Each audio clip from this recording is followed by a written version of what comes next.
that. I also got several new galleries recently, and today I'm going to talk to you about how I managed to do that. My goal is to help you on your journey as I navigate my own. But before I get into that, just a couple quick announcements. If you go to my bio, you can find my link tree, which will show you all the places that you can find me, including Instagram. You can see my website. And one of the things that I'm really focusing on right now that I'm pivoting to is artist coaching, helping other artists on their journey. So if you are interested in taking your art to the next level, whether personally or professionally, I would love to help you out with that. I just started really focusing on this in the past couple weeks, and this past week I sold out all my sessions, and the artists have found it extremely helpful. So I feel like I'm really kind of moving into my purpose and my calling in a new way, helping some other artists out, and that is what I'm here for, is to guide you on this journey as I figure it out for myself, because the art life, the art journey is filled with ups and downs. There are a lot of inconsistencies. What doesn't work at one time will work later, and vice versa. But one of the things that I have had some success with in the past 6 months in particular is finding some new galleries. And I'm going to talk to you a little bit about how I did that. So, about 6 months ago, I said, hey, I need to find some new sales channels. I need to get some of the work out of the studio. I need to become more visible. Yes, I sell some work on my own. Yes, I built a brand and some presence, but sometimes that is not enough for sustainability. And I want to get some of my big works out of my studio to where people can physically see them, to where they can experience them. So I started reaching out to galleries. And when I say I started reaching out to galleries, there are a lot of things that I have been told in the past. Like, you go to the galleries, you get to know them, you build the connections, you build the relationships, and then down the line, you maybe inquire about working with them and you follow all of their policies. And yes, there is a lot of truth to that. That is definitely a way to do it. It is something that can work for you. It is something that I have done at various times. But my approach in this case was a little bit different. And let me say that I'm an artist that's been doing this for a lot of years. I'm not better than anybody, but I've built up a little bit of a name, a little bit of a following. And so I kind of do things a different way, and I'm kind of okay with the results. Even if it means that things don't work out for me, I just like to do things differently. So, what I did in this case was I reached out to a lot of galleries in a lot of different cities. I was looking across the country. So I was looking for galleries in South Florida. I was looking for galleries in New York. I was looking for galleries in San Francisco. I was looking for galleries in Santa Fe. I was looking for galleries in Texas.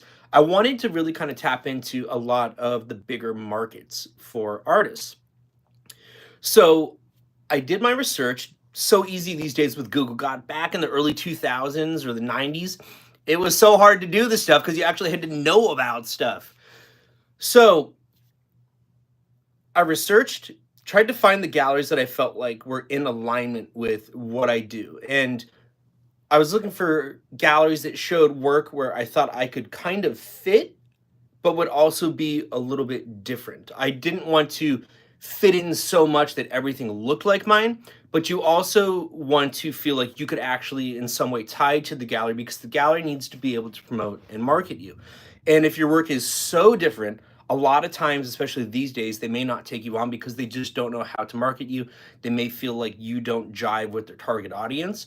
And a lot of the brick and mortar galleries these days are really struggling because operation costs are so high. And with those high costs, galleries are being a little more conservative with what they do, with who they try. They want tried and true, proven artists they know are going to make them money. So sometimes it can be hard to get a foot in the door. But what I did was did the research. I came up with lists for the cities that I wanted to target, and I reached out to all of those galleries. I created a general template that did not sound like a general template. I would customize certain parts of it, but the basic components of it were written out so that I could kind of plug and play with a couple different words there and change it up. And I reached out to hundreds of galleries. And what I want to tell you is, if you have not applied to galleries before, even as a seasoned artist that has galleries across the country, it is a numbers game. And so I have an understanding that for every opportunity that I want, for every gallery I want to work with, I probably need to reach out to about 50. So if you apply to a gallery, to like one gallery or even five galleries, and you don't have success, don't take it personal. Even experienced professional career artists have to reach out to many more galleries sometimes to get an opportunity. So it is a numbers game. And at first, the rejections can hurt. It can feel like, oh, geez, I'm not good enough. This gallery doesn't want me. And you have to learn to condition yourself to work through the rejections and through those no's to get to your yes. But the reason I reached out to so many galleries is because I looked at it as like a game of darts. I figured, you know what? I'm going to throw a bunch of darts out there. And if any are interested in talking to me, then we can have a dialogue there and we can dive deeper into whether or not it fits my specific needs and what I'm looking for right now with my career. But in no way does it hurt me to get galleries, even galleries that I would not really want to work with, to know my name. So the goal was initially throw a broad net, cast a huge net, and just see if you get any interest. The other thing I mentioned numbers is that a lot of times you'll have to circle back to galleries. So I figured, you know what? In the initial throw out, contact a bunch. And then you'll go back later on and you can do follow-ups with the ones that you kind of funnel down to, oh, I'd kind of like to work with this one. Oh, I really want to work with this one. And so I figured, hey, in 3 months, 6 months, I'll follow up again because that's something that you can do. You can follow up in a couple months, say, hey, I contacted you 3 months ago, 6 months ago, circling back around. I've got some new work. This is what I've done since then, keeping them apprised. It shows a level of professionalism. It shows following up. It shows that you're not just a one and done throwing something out there, but hey, maybe you actually did put some thought into this. But I had a handful of galleries respond to me. And between July 4th and August, I had opportunities with 3 new galleries. One in Palm Beach, one in Laguna Beach, and one in Fort Lauderdale. So 2 in South Florida, and then one a little further north of me in Southern California. Now, today, I am only still working with one of those galleries because 2 were not quite a fit. One was actually somewhat unethical and somebody that I did not want to work with, and I figured that out pretty quick, and I managed to get out of there. And that's something you have to be careful with. A lot of times artists think, oh, I want to work with galleries, and it's cool to want to work with galleries, but not every gallery is going to be a good fit for you. Not everybody does ethical business. You have to think of galleries as a relationship. And just like with people, not every relationship is a good relationship. If you get into a relationship with somebody that offers you nothing and is super toxic, what is that going to do to you? What is that going to do for you? Nothing. But sometimes you don't know what those toxic relationships are in the art industry until you've had a couple. And I have definitely had a couple of those negative relationships in my life. And so I kind of know some of the things to avoid, like galleries that will damage your work, galleries that don't pay you on time, galleries that do not have good communication or tell you right away when things sell, galleries that do things behind your back. And just like there are things that a gallery can do that are unethical, there are also things that artists can do that are unethical that will make galleries not want to work with them, like not being communicative, not providing the things that they need, selling behind their back, not sourcing your leads, things of that nature. So in my proposal or my initial email, I always talk about my selling points, and you really got to kind of sell yourself. And I don't really like to do that because I'm not really trying to sell anybody on me, but I am at the same time. But I'm not somebody that really likes to brag or talk about all my accomplishments because all that's in the past. But you kind of got to get their attention. You got to get their attention like the first couple lines with your introduction. And so you want to kind of keep it short and sweet, but provide the things that they'll generally look for. Some images, link to your website, links to your social media. You can let them know if you do well on social media. If you have a large following, you can let them know how you've done with sales in the past. These are the things they're looking to know. But ultimately, if they like your work, there's a good chance that they will reach out to you. And my work's not a fit for everybody. And I know the work that I can make that would be a better fit for galleries, but it's not necessarily the work I want to make. So I have an understanding for myself that there are only so many galleries that are going to be a fit for me. Again, because my work is different and I like it being different, but I have to fit enough that there's some level of continuity that people can make the connection of, oh, this work kind of like makes sense here. And it's not just a random hodgepodge of art. There are galleries that are random hodgepodges, but those are not the types of galleries that are ideal for me on my journey. But like I was saying, I got 3 galleries between July 4th and August, still only with one of those, 2 were dropped. So the one unethical, the other one, the one in Laguna Beach, there were some issues there. So I was kind of on the fence about how much I wanted to maintain that relationship. And it was just a matter of things not really moving fast enough. They weren't really able to tap into the market for my work in the short period that it was there. And we stayed on good terms so that my work is still accessible to them. But we decided it was for the best of both of us to not have me be a physical presence in the gallery. And that opens me up to finding the relationships that are going to be better suited for me. So sometimes it's good to give it a shot to see if it'll work, but sometimes things don't work and it just frees you up to move to a door that is open for you. So sometimes the worst thing you can do is actually to be in a spot that is not a good spot for you. And you don't want to end up in a gallery where it's oversaturated with artists, where you're not getting a lot of attention, where they're not pushing your work, where you essentially sign and you're put in a corner. And if you show with galleries across the country, there's a lot of shipping costs involved, things of that nature. And most of the time, galleries do not cover shipping either way. I typically work with galleries that at least cover half the shipping back to me. But I'm a little further along in my career. And when you're first getting started, there's not a lot of galleries that will do things like that. But Tuesday, I am talking with a new gallery in Palm Springs. We've already had a conversation, but we're doing sort of a virtual studio tour to show them the available inventory, maybe let them choose what they want. But I have a very good feeling about that. So I don't want to jump ahead of myself, but fingers crossed. I feel like that's going to be hopefully a go. I would love to get into Palm Springs. That's a great market for art. A lot of money there, and it's not too far from me. So that's one thing I'm taking into consideration right now. Is I love working with galleries in other major cities. And like, I love having work in South Florida, and I had work at Art Miami through my gallery there, but getting work there is extremely expensive. There's a lot involved. And so sometimes success in the arts, if I'm just being completely honest, it requires you to have a little bit of money, a little bit of capital, something to work with. Because a lot of shows, especially if you're trying to get into jury shows, things of that nature, it costs money to apply. It costs money to get the work there. Same thing with art fairs and festivals. Sometimes you got to pay to play, in a sense. I don't particularly indulge in pay-to-play gallery situations anymore, but when you're first getting started, sometimes that's what you got to do. You got to get experience, and everybody says, oh, you need experience, but how do you get experience without having experience? So sometimes you got to kind of break the mold and break some of the rules to get those first couple opportunities. But high hopes for Tuesday. Hopefully that'll go well, and if it does, I'll talk to you about that next week and let you know what's going on with that.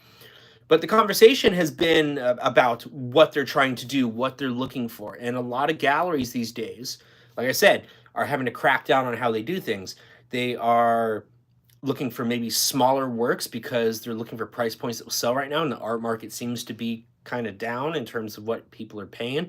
Like, if, again, being honest, my sales have been way down in the past year or so, not because the quality of my work has gone down, because I feel like I'm making some of my best work right now, but because not as many people have the income, the expendable income to buy things such as art, because they're focused on the necessities like rent and healthcare and food and whatnot. And when that happens, a lot of times the art is cut out of the budget. So it's sad, but it's a reality of life.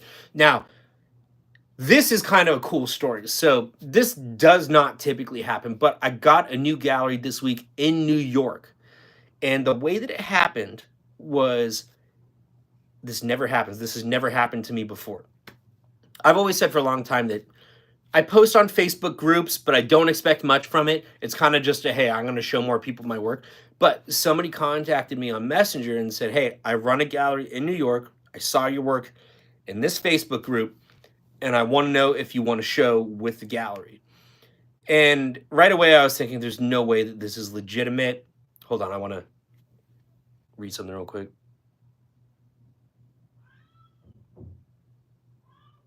Sorry, just reading through the comments real quick. So I've thought for a long time, though, that Facebook groups, it's putting your art out there, but a lot of times it's just other artists out there. I wasn't expecting a gallery to respond to me and say, hey, I want to talk to you.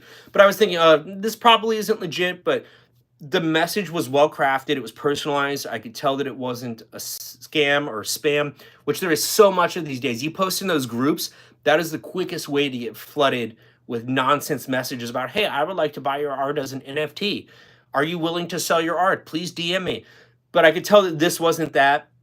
And so I thought, okay, well, let's take a look. I took a look at the website, and I was thinking, I'm not sure yet if this is kind of where I am or where I'm going, but it looked like it could possibly work. So I said, okay, let's take a deeper dive into the site. Let's have a conversation with this person. So we set up a meeting, and I was quick on it. I stayed on top of it. I wanted to get things moving along. I figured, hey, if there's an opportunity, sometimes you got to seize the opportunity while it's there.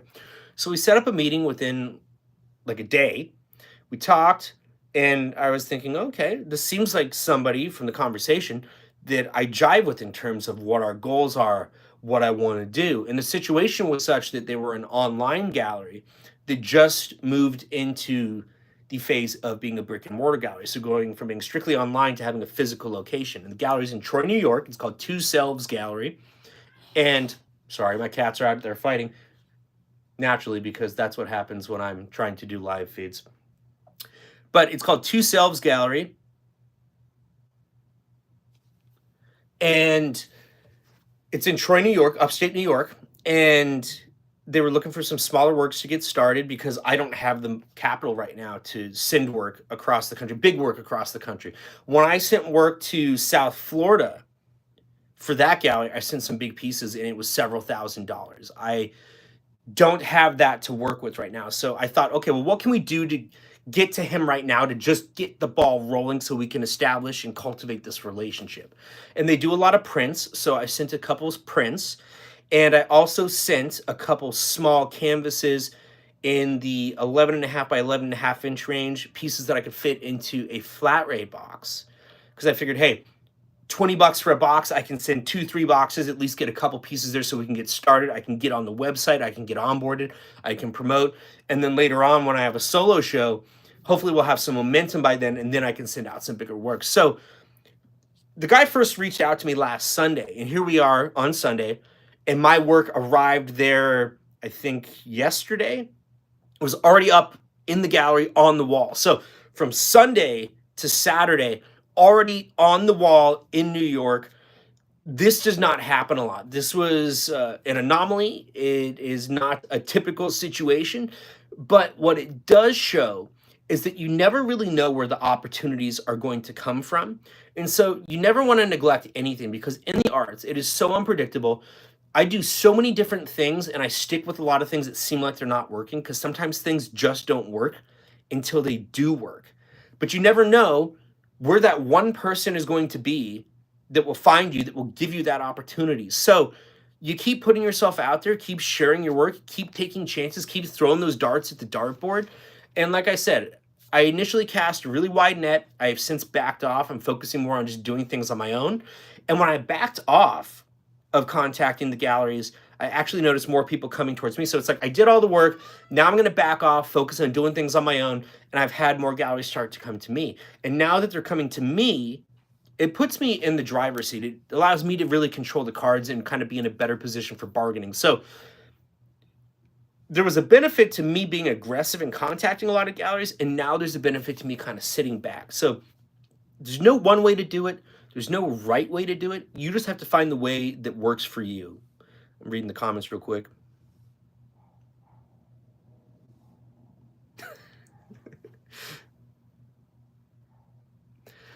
Sorry, reading through the comments. So this is also a Q&A, and I'm pretty much done with this part of the conversation. So if anybody has any questions, this is your opportunity to ask questions. The advice that I will always give artists is if you have an opportunity to talk to somebody more experienced, ask them questions. If I could go back and talk to my younger self, I would say ask an artist with the experience questions when you can, when they're willing to give away the knowledge for free. I do offer my coaching sessions. I would love for you to check those out on my website if you're looking for a private, personalized one-on-one with guidance to help you personally or professionally grow your art. Like I said, I sold out my sessions this week. I've got one at 2 o'clock today, and I have more forthcoming this week. And the artists are finding them extremely helpful. So I'm excited to do those. I'm excited to help people on their journey. And I'm going to be honest about all of these things that I do, the successes, the failures. I feel like the struggles and the failures are just as important to share as the successes. So that those of you out there earlier on in the journey don't feel like you're colossal failures because you're not doing what I'm doing or what somebody else is doing. And I know a lot of times I have felt like a failure because I saw what other people were posting about their trophy moments. And there are times that I still actually feel like a failure on my journey. But the reason that I'm not is because I keep going and I keep doing this. And I'm in it till the end. This is my purpose. This is my calling. This is what I'm here for. I love what I do. And I am so passionate about it. And passion, dedication, commitment will take you a long way on this journey. So I'll give you another 30 seconds or so if we have any questions. If we don't, then that's okay. I am going to shift over to Instagram for a live feed in about 15 minutes, so you can join me there. but I would love for you to check out my shorts. I've got over probably 200 support videos here on YouTube. And I'm hoping that the coaching will actually drive more people that way. So, again, certain things that may not work for you on your art journey at one time, you may just be planting the seeds. And if you keep watering them, who knows, they may just blossom one day. So, I've been putting in the work for a long time and certain things weren't working, but now it's all cycling back and starting to come around. And I'm excited to share all of this and share the journey with you. So, I appreciate all of you. I thank those of you that have tuned in. And I would love for you to share some of my videos, share some of my talks with other people, and to let people know about me. Maybe you know an artist that would like to do a coaching session with me. So all of my info is in my bio with my link tree. That'll show you all the pages where you can find me. And I would love for you to join me on my other platforms. And I would love for you to help me grow here on YouTube, where I have not historically done well, but I've been committed to keep doing the work because I believe that at the right time it's going to pop off, and I will have already done the work with so many videos. Cool. So yeah, catch me on Instagram. I'm going to go post this one and add all the info. And then I'm going to head over to Instagram for that talk. And then I've got a coaching session this afternoon to help an artist on their journey. So thank you. Have a good day. I will see you next time.